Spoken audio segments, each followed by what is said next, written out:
So I'm going to tell you about anomalous metals in failed superconductors. There are a few people who were there at Chandra Varma's birthday party. I apologize for repeating myself. This is work done in collaboration with Boris Spivak and Aaron Kapitolnik, and also old work done with a student of mine, Paul Loretto.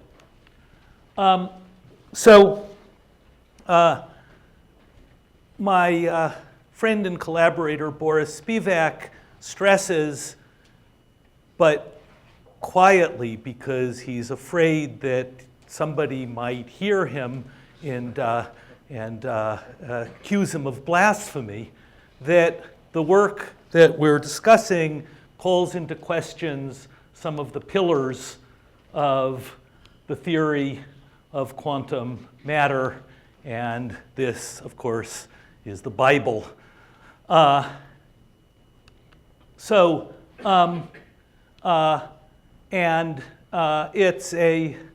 This is stolen from one of Boris's transparencies with his creative spelling as well. So in particular, some rules that we've learned on the basis of this basically perturbative diagrammatic approach to quantum theory of matter is that there are no metals in 2 dimensions, and that for conventional superconductors with the large coherence length, that there isn't much in the way of superconducting fluctuation phenomena due to the existence of a small Ginzburg parameter. And what I'll show you is that at least in certain contexts, both of these conclusions are wrong. So the observation of metals in 2 dimensions is something that has many prongs. It's something that has been legislated against for many years on the basis of theoretical prejudice, but there are lots of experiments that see metallic states in 2 dimensions. There's a subject called the apparent metal-insulator transition in clean 2-dimensional electron gases, and it was called that because what they saw was a metal-insulator transition, but there was a theoretical prejudice against it, so the modifier apparent was added. There are metals seen in quantum Hall systems, and there's a subject called the superconductor to insulator transition. Nandini referred to this topic earlier, but in fact, what's often seen in experiments is not a superconductor to insulator transition, but a superconductor to metal transition. This doesn't mean that there aren't some cases where you see a superconductor to insulator transition, but there are many cases that are published under the title of superconductor to insulator transition, which are actually superconductor to metal transitions. And that's what I'm going to talk about today. So let me talk about the other point.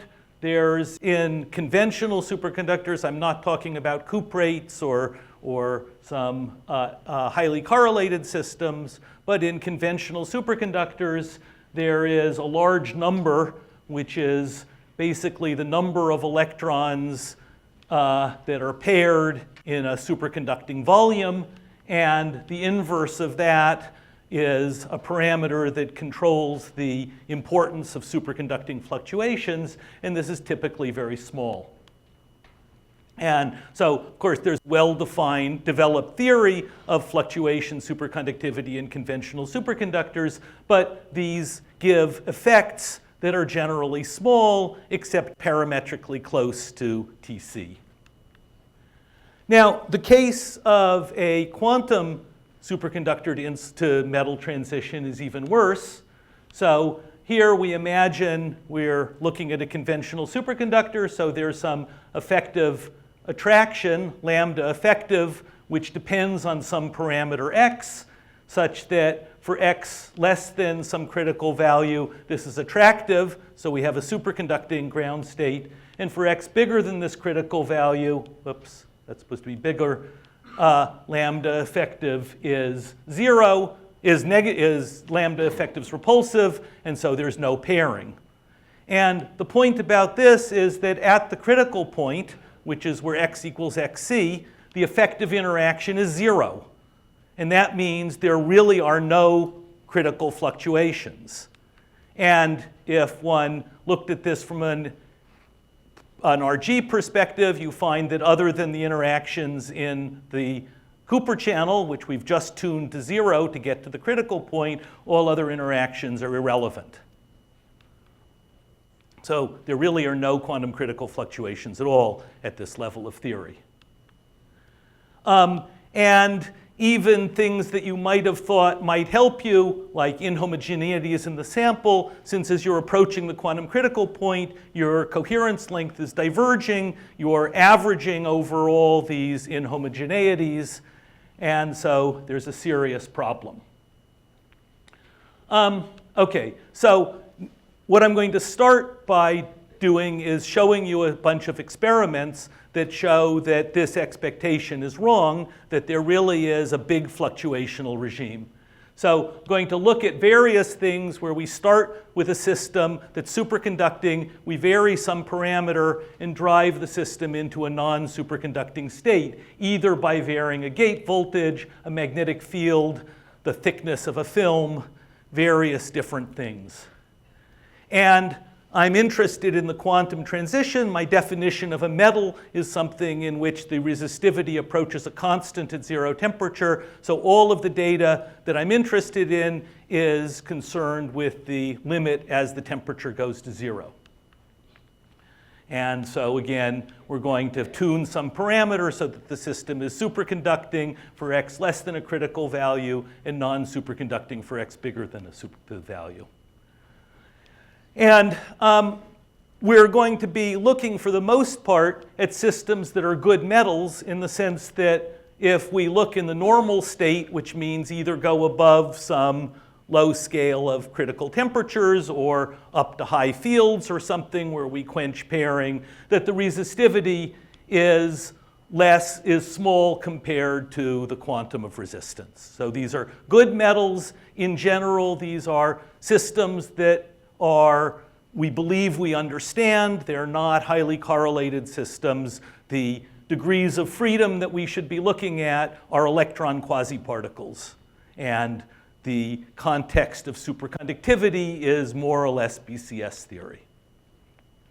So first, I'm going to look at some experiments on a field-driven transition where we'll start with a system where at 0 magnetic field, these are going to be two-dimensional systems. They'll have some presumably Kosterlitz-Thales transition at finite temperature, but then we're going to turn up a magnetic field. Beyond some point, there will be a quantum phase transition to a non-superconducting state. Here's some data. Here's 1 over temperature on this axis. Here's the resistance in ohms per square. This is moly-germanium films from some old work of Aaron Kapitolnik's group. And so here you see the superconducting state at 0 field. You can see then as we turn up the field, the resistance drops, in this case by more than 2 orders of magnitude, but then at low temperature it saturates. So this is something that was trying to become a superconductor but failed. Here's also data from Kapitolnik group, but this is now on tantalum nitride and indium oxide. Here's resistivity traces as a function of temperature at 0 field. You see a nice superconducting transition. Here's what happens as you turn up the magnetic field. Again, you see that the resistance drops by a couple of orders of magnitude, but then at low temperature it saturates. In fact, I think these curves look remarkably like the previous curves. Here's data from niobium diselenide crystalline films from the Columbia group. This is some phase diagram of temperature magnetic field. But again, what I want you to see is that at low fields, the system becomes superconducting. At somewhat higher fields, it starts to become superconducting and then fails. Now, I'm interested in the limit as the temperature goes to 0, and none of my experimental colleagues are willing to measure their films at 0 temperature. So we're always stuck with having to extrapolate to 0 temperature, but I think that anybody knows how to extrapolate a constant to 0 temperature. I don't think there's anything you can do but to extrapolate this to a constant. Here's, what's this? This is highly crystalline. That's from their advertising blurb. Zirconium, nitrogen chloride, semiconductor devices.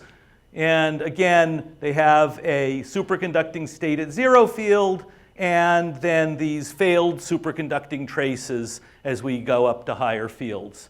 Notice the resistance, the Drude resistance here is something, well, in this case, like 200 ohms per square, which is a factor of 10 smaller than the quantum of resistance. So these are indeed good metals in their normal state. That was true of the others as well. That's the magnetic field-driven transition. So what have we seen? Well, we see that beyond the superconducting regime, we get something that's a failed superconductor. The resistance drops precipitously as if it wanted to go superconducting, but the resistance eventually saturates, and we have this anomalous metallic regime where the resistance is orders of magnitude smaller than the Drude resistance. There is an enormous positive magnetoresistance, so it's a very strange metal indeed. Magnetic field breaks time reversal symmetry, and there's no finite temperature phase transition in the presence of a magnetic field, but we can get similar data from superconducting transitions driven by parameters that don't break time reversal symmetry. Here's a semiconductor again. It's gated, and one controls the concentration of carriers in this device. At high carrier concentration, the system becomes superconducting. At lower carrier concentration, it again exhibits this failed superconducting behavior where the resistivity drops by 2 orders of magnitude and then saturates. I hope you're getting bored. All of these curves look the same. This is strontium titanate, strontium aluminate heterostructures. This is data from Harold Wang's group. There are various different ways of gating it. Each of them does something a little bit different, but this is characteristic data. And again, you see this transition from a superconducting state to an anomalous metallic state. Here's artificially Sorry, in the last data set, what was the control parameter? Gate voltage. Okay. So it's varying carrier concentration. This is an artificial array. This is a ordered array of aluminum islands on an indium oxide quantum well. So the islands are separated, but they're Josephson coupled to each other through the proximity effect to the 2-dimensional electron gas in the indium arsenide heterostructure. And then as the density of electrons in the indium arsenide heterostructure is varied, one goes from here. This one is able to go through a large range of parameters. You can see a superconducting state when the 2-dimensional electron gas is at high density, this anomalous metallic state at intermediate values, and then an insulating state where the grains are decoupled from each other. This is from Charlie Marcus's group at the Niels Bohr Institute.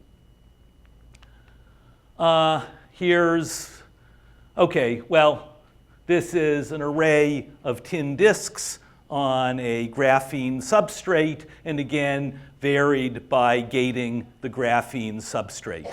And this, unfortunately, is versus temperature, versus not 1 over temperature, so you have to invert this, but it looks more or less the same as everything I've showed you.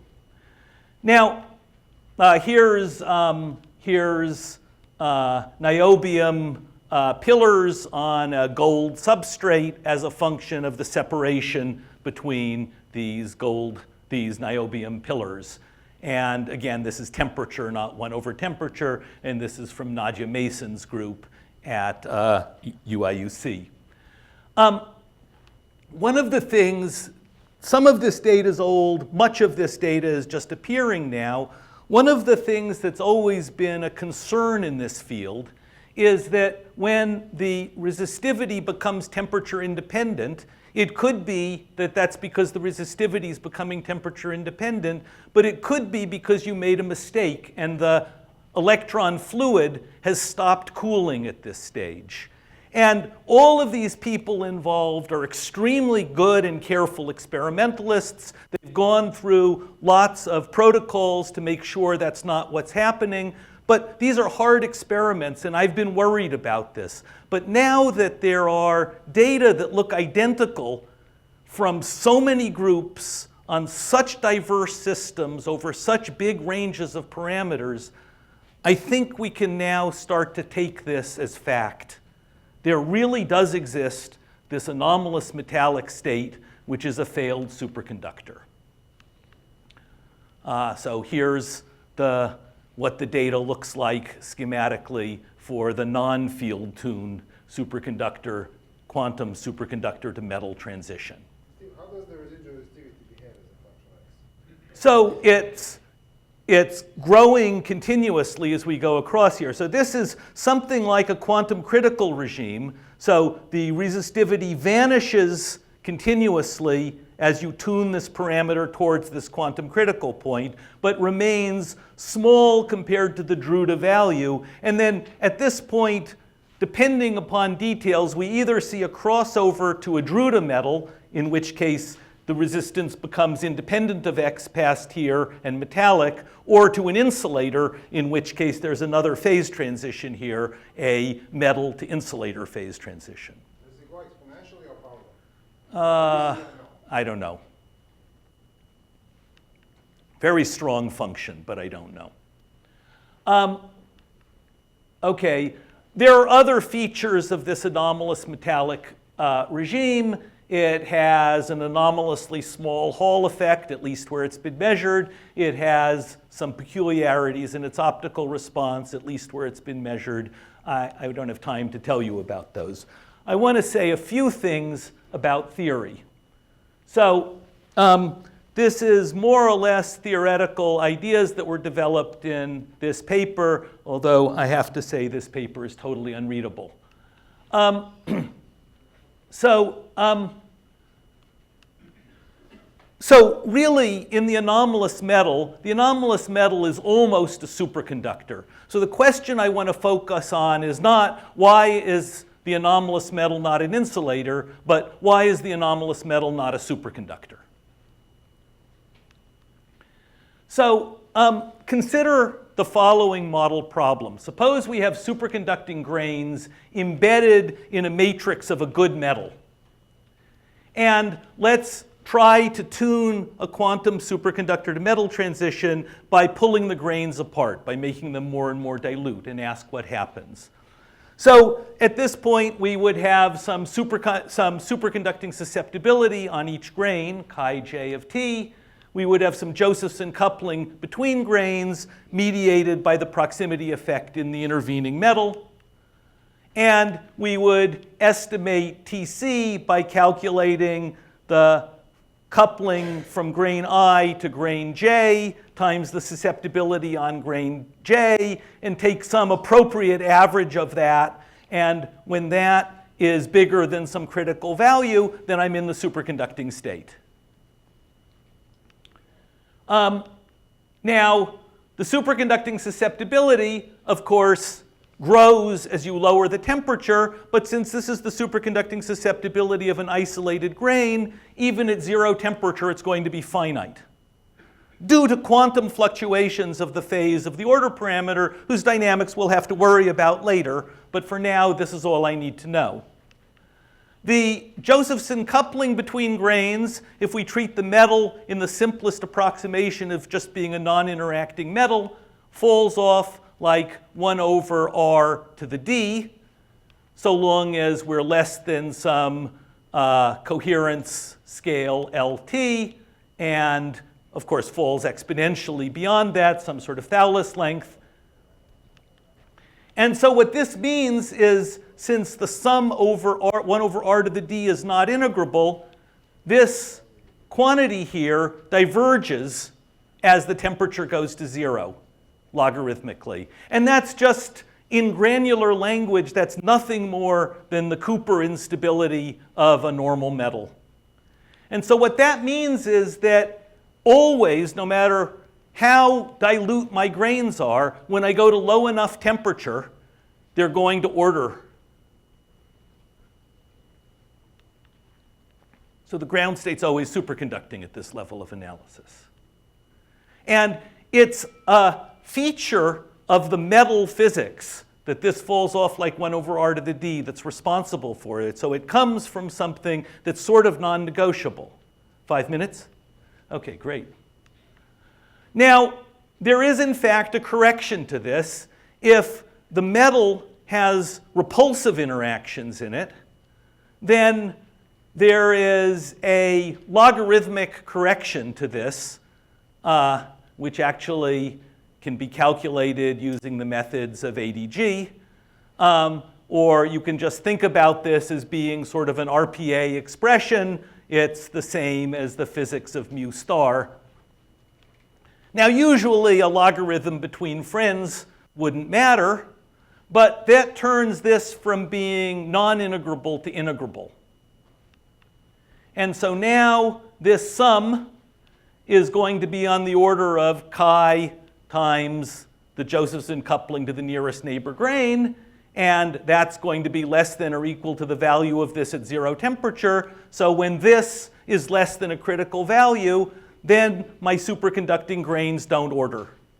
So the repulsive interactions in the metal allow us to have a superconductor to metal transition in the presence of weak repulsive interactions in the metal. Okay, so that's the theory as far as it goes. We can have a superconductor to metal transition, which occurs as a function of the separation between grains in this. It requires both the attraction in the grains to get the superconductivity in the grain and repulsion in the metal between the grains in order to cut off the BCS logarithm. As far as explaining the 0 temperature critical phenomena, it's fine. As long as this quantity is less than this critical value, then the system doesn't superconduct. But so as long as it's bigger than something else, there's some long correlation, phase coherence correlation length that extends over many grains. So there's a broad quantum critical regime, which is nice. However, it's confined to extremely low temperatures. In order to see this, the temperature has to be small compared to the Josephson coupling. The Josephson coupling at criticality is 1 over the susceptibility of an isolated grain. And if one has an isolated grain embedded in a metal, its superconducting susceptibility can be shown to be exponentially large in some effective conductance. There's no charging energy for a grain in a metal, so the quantum fluctuations of the phase are actually rather muted. Maybe there's some fine-tuned version that one can have that would have a broader range, but a critique of this theory as being a practical solution is that it's confined to very low temperatures. Okay, so, well, this is my last slide. We've posted a review. The most important part of this review is we've really tabulated a lot of the data that I've showed you and others, but we also discuss various different possible theoretical approaches to this. All right, thank you. Thank you very much. I think we have time to a couple of questions. Here's one.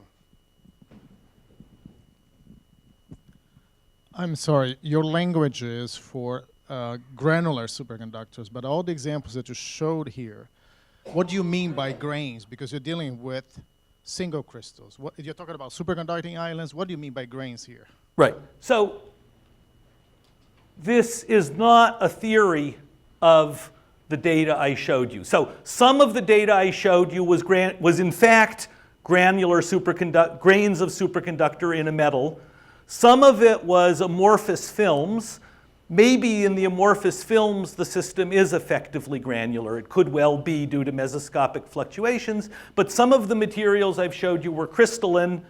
Some of the transitions were driven by magnetic field. So this is, the phenomena is enormously robust and independent of the details.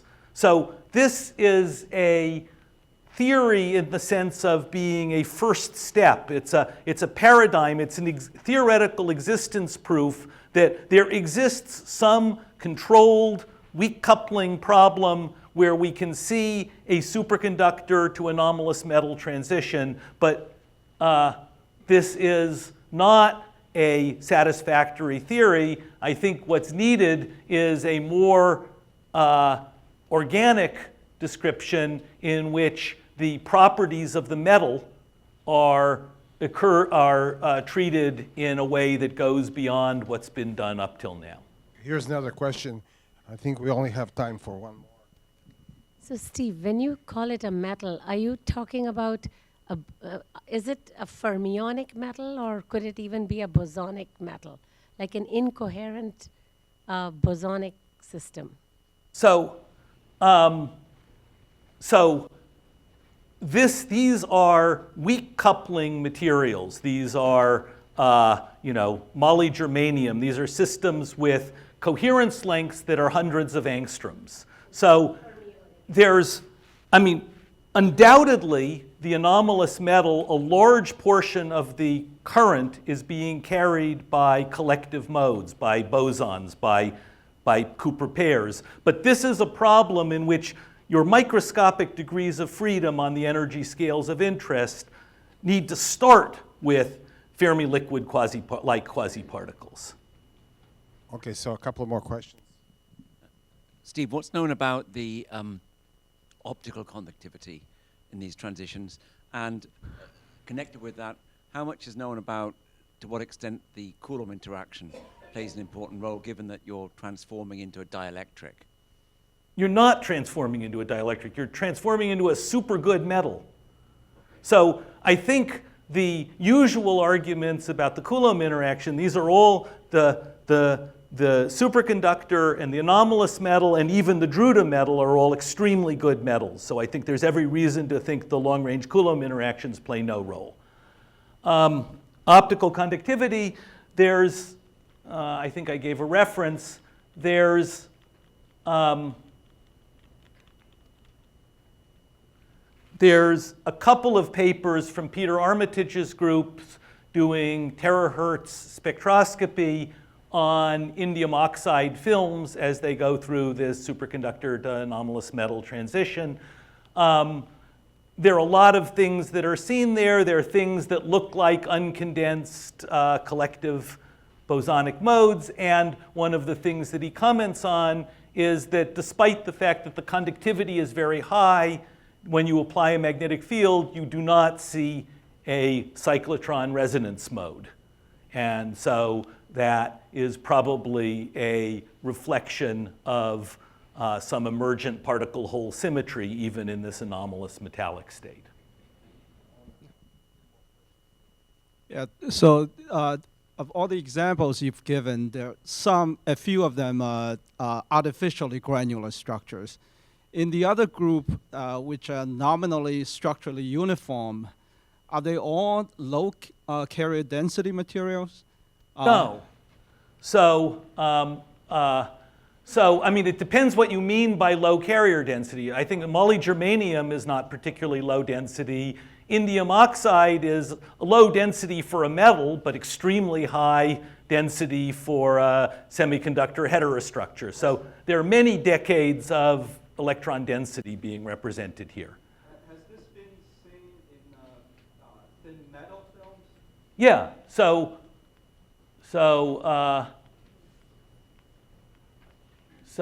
here, no. So tantalum nitride, indium oxide, and molygermanium are all metal. These are thin metal films. They're all amorphous, thin amorphous metal films. But indium oxide, for example, could be low carrier density. It depends on the oxygen content. Okay, so take molygermanium. Okay, I think we have to just one short.